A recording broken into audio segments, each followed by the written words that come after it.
ceux qui lisent rapidement un récit biblique ne vont pas toujours en profondeur pour en comprendre le sens exact. C'est parfois ainsi qu'agit une certaine religion, lorsqu'elle cite un verset, elle en donne simplement une explication qui l'arrange.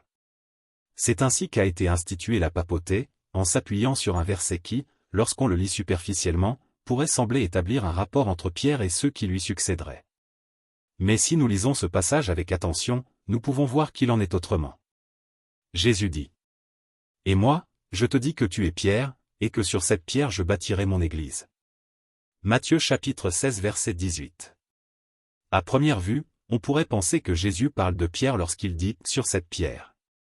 Mais si nous examinons l'ensemble des Écritures, nous constatons que la « pierre » désigne Jésus lui-même, et non un homme appelé à lui succéder. Il est également écrit : « La pierre qu'ont rejetée ceux qui bâtissaient est devenue la principale de l'angle. » Psaume chapitre 118 verset 22.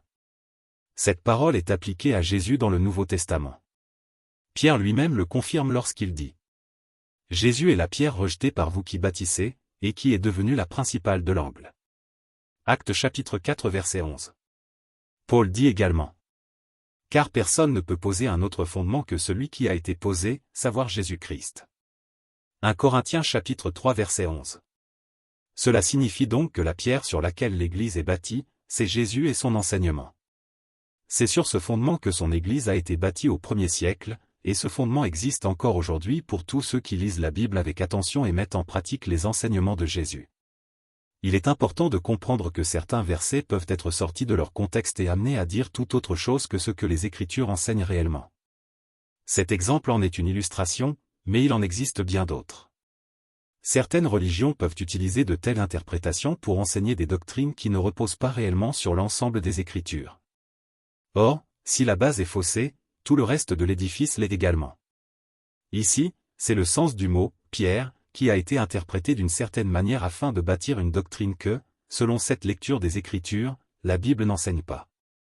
Si nous sommes superficiels dans notre lecture, nous pouvons facilement ne pas nous en rendre compte. Mais si nous recherchons plus profondément, en comparant les passages bibliques entre eux, les choses peuvent devenir beaucoup plus claires. C'est pourquoi je vous invite à méditer, à rechercher et à examiner attentivement les Écritures afin de connaître la vérité. Ne vous laissez pas simplement influencer par des hommes ou par des institutions qui peuvent avoir un autre objectif que celui de vous conduire au salut. Examinez les Écritures par vous-même et laissez-les vous montrer ce qu'elles enseignent réellement.